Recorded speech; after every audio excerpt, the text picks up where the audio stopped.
ಮಧ್ಯಮ ವರ್ಗದವರಿಗೆ ನೂರಾರು ಕನಸುಗಳು. ಮನೆ ಮಾಡಬೇಕು, ಕಾರು ಪರ್ಚೇಸ್ ಮಾಡಬೇಕು, ಫಾರಿನ್ಗೆ ಸುತ್ತಾಡಬೇಕು ಅನ್ನೋ ಆಸೆ. ಪೈಸೆ ಪೈಸೆ ಹುಟ್ಟು ಮಾಡಿ ಸಾಲ ಸೋಲ ಮಾಡಿ ಈ ಆಸೆಗಳನ್ನು ಈಡೇರಿಸಿಕೊಳ್ಳಲು ಶತಪ್ರಯತ್ನ ಮಾಡ್ತಾರೆ. ಕೆಲವೊಮ್ಮೆ ಇವರು ಖರೀದಿಸುವ ವೆಚ್ಚ ಮಾಡುವ ವಿಷಯಗಳನ್ನೇ ಆಸ್ತಿ ಅಂತ ಭಾವಿಸುತ್ತಾರೆ. ಆದರೆ ಅಸಲಿಗೆ ಇವು ಆಸ್ತಿ ಅಲ್ಲವೇ ಅಲ್ಲ.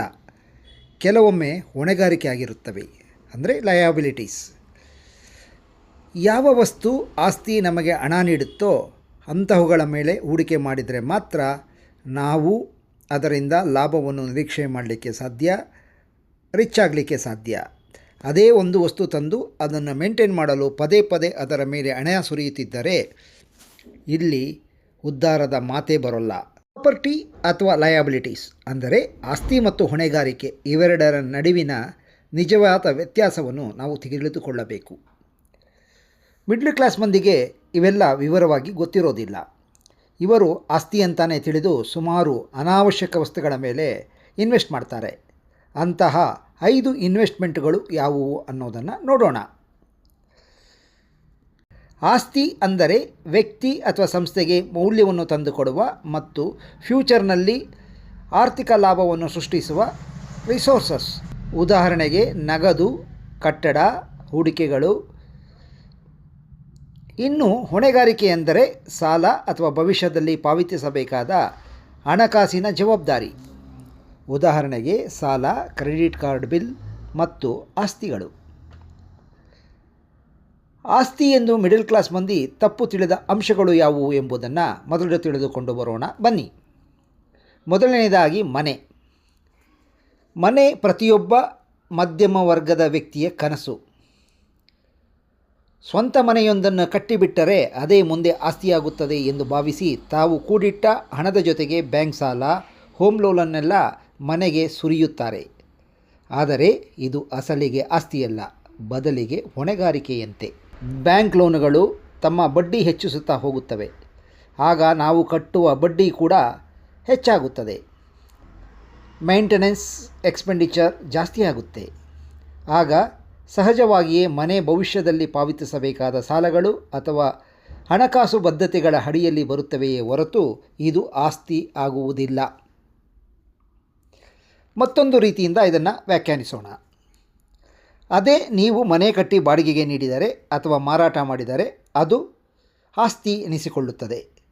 ಅದೇ ಮನೆ ಕಟ್ಟಿ ಅದರಲ್ಲಿ ವಾಸ ಮಾಡುವುದು ನಿಮ್ಮ ಜೇಬಿನಿಂದ ಹಣವನ್ನು ಖಾಲಿ ಮಾಡುತ್ತಾ ಹೋಗುತ್ತದೆ, ಜೇಬಿಗೆ ಭಾರವಾಗುತ್ತದೆ. ಎರಡನೆಯದು, ಸಾಲ ಮಾಡಿ ಖರೀದಿಸುವ ಹೊಸ ಕಾರು. ಮೊದಲೇ ಹೇಳಿದಂತೆ ಮನೆ, ಕಾರು ಇದ್ದರೆ ಶ್ರೀಮಂತರು ಎಂಬ ಕಲ್ಪನೆ ನಮ್ಮಲ್ಲಿದೆ. ಆದರೆ ಕಾರು ಯಾವತ್ತೂ ಆಸ್ತಿ ಅಲ್ಲವೇ ಅಲ್ಲ, ಬದಲಿಗೆ ಅದು ಲಯಬಿಲಿಟೀಸ್, ಅಂದರೆ ಹೊಣೆಗಾರಿಕೆ. ಕಾರನ್ನು ತೆಗೆದುಕೊಂಡ ಮೇಲೆ ಅದರಿಂದ ಹಣ ದುಡಿಯಲು ಸಾಧ್ಯವಿಲ್ಲ. ಬದಲಿಗೆ ಸರ್ವೀಸ್, ವಿಮೆ, ಮೇಂಟೆನೆನ್ಸ್, ಫ್ಯೂಯಲ್ ಅಂತ ನಮ್ಮ ಕೈಯಿಂದಲೇ ಹಣ ನೀರಿನಂತೆ ಖರ್ಚಾಗುತ್ತದೆ. ನಮ್ಮಲ್ಲಿರುವ ಆಸ್ತಿ ಮಾರಿ, ಭೂಮಿ ಮಾರಿ ಕಾರು ತೆಗೆದುಕೊಳ್ಳಬಹುದು. ಅದೇ ಕಾರು ಮಾರಿ ಆಸ್ತಿ ಕೊಳ್ಳಲು ಸಾಧ್ಯವೇ ಇಲ್ಲ. ಹೀಗಾಗಿ ಕಾರು ನಮ್ಮ ಐಷಾರಾಮಿತನಕ್ಕೆ ಮಾತ್ರವೇ ಹೊರತು ಇದು ಎಂದಿಗೂ ಆಸ್ತಿ ಆಗೋಲ್ಲ. ಕೆಲವು ಕಾಲೇಜು ಪದವಿಗಳು ಅಂದರೆ ಡಿಗ್ರೀಸ್. ಎಲ್ಲ ಪದವಿಗಳು ಹೆಚ್ಚಿನ ಆದಾಯವನ್ನು ತಂದುಕೊಡುತ್ತೆ ಅಂತ ಗ್ಯಾರಂಟಿ ಇಲ್ಲ. ಹೆಚ್ಚಿದ ಗಳಿಕೆಯಿಂದ ವೆಚ್ಚವನ್ನು ಮೀರಿಸದಿದ್ದರೆ ಪದವಿ ಹೊಣೆಗಾರಿಕೆಯಂತೆಯೇ ಕಾರ್ಯನಿರ್ವಹಿಸುತ್ತದೆ. ಮಿಡ್ಲ್ ಕ್ಲಾಸ್ ಜನ ಸಾಮಾನ್ಯವಾಗಿ ಕಾಲೇಜು ಪದವಿಯನ್ನು ಸ್ವಯಂಚಾಲಿತ ಆಸ್ತಿಯಾಗಿ ನೋಡುತ್ತಾರೆ. ಶಿಕ್ಷಣವು ಯಾವಾಗಲೂ ಸಂಪತ್ತು ಮತ್ತು ಆರ್ಥಿಕ ಸ್ಥಿರತೆಗೆ ಕಾರಣವಾಗುತ್ತದೆ. ಭಾರೀ ವಿದ್ಯಾರ್ಥಿ ಸಾಲದೊಂದಿಗೆ ಪದವಿ ಪಡೆದಾಗ ಮತ್ತು ಸೀಮಿತ ಆದಾಯದ ಸಾಮರ್ಥ್ಯವನ್ನು ಹೊಂದಿರುವ ಕ್ಷೇತ್ರವನ್ನು ಪ್ರವೇಶಿಸಿದಾಗ ಖಂಡಿತವಾಗಿ ಈ ಪದವಿ ಎಂದೆಂದಿಗೂ ಆಸ್ತಿ ಆಗಲ್ಲ. ನಾಲ್ಕನೆಯದಾಗಿ ಟೈಮ್ ಶೇರ್.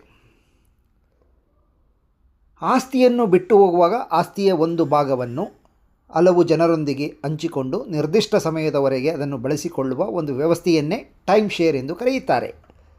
ಇದು ರಜಾ ಸಮಯವನ್ನು ಕಾಯ್ದಿರಿಸಲು ಅನುಕೂಲಕರವಾಗಿದ್ದು ಸಾಂಪ್ರದಾಯಿಕ ಮಾಲೀಕತ್ವದ ವೆಚ್ಚವನ್ನು ಕಡಿಮೆ ಮಾಡುತ್ತದೆ. ಇದನ್ನು ಪ್ರಾಪರ್ಟಿ ಅಂತ ಕಾರ್ಯನಿರ್ವಹಿಸೋದಿಲ್ಲ, ಬದಲಿಗೆ ವೆಚ್ಚದೊಂದಿಗೆ ಬರುತ್ತದೆ. ಟೈಮ್ ಶೇರ್ಗಳಿಗೆ ಆಗಾಗ್ಗೆ ದೊಡ್ಡ ಮುಂಗಡ ವೆಚ್ಚಗಳು ಬೇಕಾಗುತ್ತವೆ. ವಾರ್ಷಿಕ ನಿರ್ವಹಣಾ ಶುಲ್ಕಗಳು ಕೂಡ ಬೇಕಾದಷ್ಟಿವೆ. 5ನೇಯದಾಗಿ ಸಂಪೂರ್ಣ ಜೀವ ವಿಮೆ. ಹೂಡಿಕೆಯಾಗಿ ಸಂಪೂರ್ಣ ಜೀವ ವಿಮೆ ಎಂದರೆ ಕೇವಲ ವಿಮಾ ರಕ್ಷಣೆಯ ಜೊತೆಗೆ ಹಣ ಉಳಿತಾಯ ಮತ್ತು ಸಂಪತ್ತು ನಿರ್ಮಾಣದ ಆಪರ್ಚುನಿಟಿಗಳನ್ನು ಕಲ್ಪಿಸಿಕೊಡುವುದು. ಇದರಲ್ಲಿ ಪಾಲಿಸಿಯ ಭಾಗವು ಜೀವ ವಿಮೆಗೆ ಹೋಗಿ ಉಳಿದ ಹಣವು ಷೇರು, ಬಾಂಡು ಅಥವಾ ನಿಧಿಗಳಲ್ಲಿ ಇನ್ವೆಸ್ಟ್ಮೆಂಟ್ ಮಾಡಲಾಗುತ್ತೆ. ಭದ್ರತೆ ಮತ್ತು ಸಂಪತ್ತು ಎರಡನ್ನೂ ಬಯಸುವ ಮಧ್ಯಮ ವರ್ಗವು ಸಾಮಾನ್ಯವಾಗಿ ಇದನ್ನು ಇಷ್ಟಪಡುತ್ತದೆ. ಆದರೆ ಸಂಪೂರ್ಣ ಜೀವ ವಿಮೆಯು ಪ್ರಾಥಮಿಕವಾಗಿ ನಮ್ಮ ಆಸ್ತಿಯಾಗುವುದಿಲ್ಲ, ಅಂದರೆ ಪ್ರೈಮರಿ ಪ್ರಾಪರ್ಟೀಸ್ ಆಗೋದಿಲ್ಲ. ಹೆಚ್ಚಿನ ಮಧ್ಯಮ ವರ್ಗದ ಕುಟುಂಬಗಳಿಗೆ ಇದು ದುಬಾರಿ ಪ್ರಾಡಕ್ಟ್ ಆಗಿದ್ದು, ಸಾಧಾರಣ ಆದಾಯ ನೀಡುವ ಮೂಲಕ ಇವರ ಬಂಡವಾಳವನ್ನು ನಿರ್ಬಂಧಿಸುತ್ತದೆ. ಇಲ್ಲಿಯವರೆಗೆ ತಿಳಿಸಿದ ಎಲ್ಲ ವಿಷಯಗಳು ಆರ್ಥಿಕ ತಜ್ಞರಿಂದ ಕ್ರೋಢೀಕರಿಸಲ್ಪಟ್ಟ ಅಭಿಪ್ರಾಯಗಳ ಸಂಗ್ರಹ. ಇದಕ್ಕೆ ಚಾನಲ್ ಯಾವುದೇ ರೀತಿಯ ಹೊಣೆಗಾರಿಕೆ ಆಗಿರುವುದಿಲ್ಲ.